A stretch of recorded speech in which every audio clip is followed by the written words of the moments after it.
اگلا عقیدہ مشاجرات صحابہ.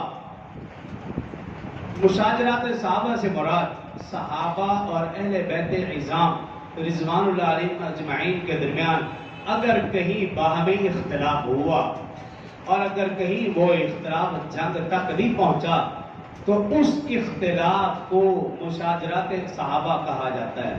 اس اختلاف کو بیان کرنا اہل سنت والجماعت کے ہاں حرام ہے. حرام آپ سمجھتے ہو گناہ کبیرہ ہے.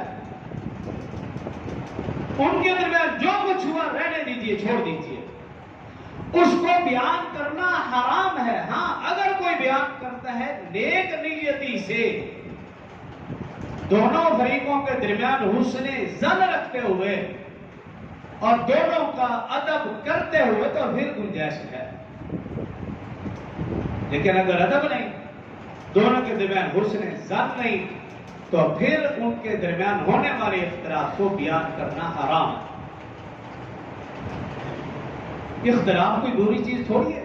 رسول اللہ صلی اللہ علیہ وسلم کی حدیث ہے العلماء اختلاف رحمہ. رسول اللہ صلی اللہ علیہ وسلم نے علماء کے اختلاف کو رحمت کہا. علماء کا وہ تو صحابہ اہل بیت ہے. جب علماء کا اختلاف رحمت ہے تو صحابہ اور اہل بیت عظام کا اختلاف کیا زحمت ہوتا ہے. اور پھر دیکھیے کہ قرآن پاک کے اندر ہے، میں آیت مبارکہ بھی پڑھوں گا، دو پیغمبر ہیں اور ہیں بھی باپ بیٹا، حضرت داؤد حضرت سلیمان. ان کے درمیان اختلاف ہوا قرآن میں. اچھا ایک بات پر نہیں، کئی مسئلوں میں اختلاف ہوا، لیکن اللہ نے قرآن میں ان دونوں کی تعریف فرمائی. سورہ انبیاء فَفَهَّمْنَاهَا سُلَيْمَانَ وَكُلًّا آتَيْنَا حُکْمًا وَعِلْمًا. یعنی دونوں کی تعریف بیان فرمائی، باپ بیٹا دونوں کی. حالانکہ اختلاف کی باتوں پر ہوا، دونوں کے اختلاف کو ذکر بھی کیا. سورہ صاد میں بھی دونوں کا اختلاف ذکر ہے، لیکن اللہ